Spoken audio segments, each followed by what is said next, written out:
Fala Marcelo, fala Rondônia. Eu vou falar sobre a violência entre os jovens e vou falar também sobre o culpado disso e a solução para isso. Começando pelos culpados. Os culpados somos nós. Nós temos que educar os nossos filhos. Pai, mãe, temos essa obrigação. A gente não pode depositar a culpa no governo, na escola, se o papel primordial, a priori na educação, é nossa. Se nós soubermos educar o nosso filho, eles terão a personalidade que, independente do ensino, eles vão absorver conhecimento e educação. O outro fator somos nós em relação à sociedade. É a liberdade demais que nós damos para os jovens. Nós temos que entender, com base na ciência, que o jovem ainda está fazendo a neurogênese, ele ainda está fabricando neurônios. Os neurônios não são fabricados apenas quando nascemos, eles são fabricados até a juventude. E não só isso, a juventude é a fase da transição, é a fase de adaptação, e toda adaptação ela pode vir com turbulências. É a fase da emancipação, porque está no nosso instinto. É o instinto natural do ser humano, somos animais. Porque a gente nasce, cresce, reproduz e morre. E quando chega a fase da reprodução, que é a juventude, é a fase em que as pessoas tentam se emancipar para formar novas famílias. É instinto, independente de opção sexual.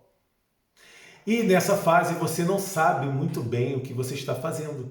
Inclusive, você está numa fase em que os seus hormônios podem não estar tão bem equilibrados assim. Melhor, você não tem ainda inteligência emocional suficiente para saber lidar com as situações. Então você vai ter disfunções cerebrais que podem acarretar em coisas como estresse e você cometer atitudes impensáveis, porque o jovem ainda não sabe como lidar com certas situações. E a solução está baseada nisso tudo.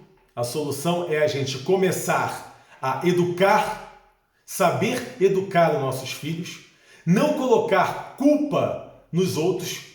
A gente tem que pensar antes de colocar culpa em alguém, se a responsabilidade está em nós mesmos e como nós lidamos com a situação.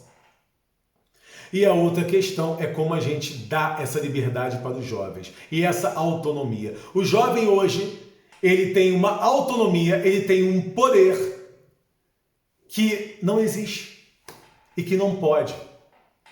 A gente está depositando no jovem uma responsabilidade que não pode. E é a partir desta mudança que a gente vai mudar também a consciência. Não é só no Brasil, é no mundo todo. O jovem faz o que ele acha que é certo.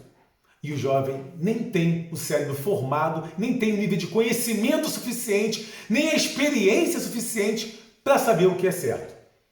Porque você só tem uma razão definida quando você tem a experiência e a estatística para usar como prova de que aquela tua razão está correta ou não. Essa é a minha dica, essa é a responsabilidade que eu deposito em mim, em você, em todos os adultos que são responsáveis por todos esses jovens.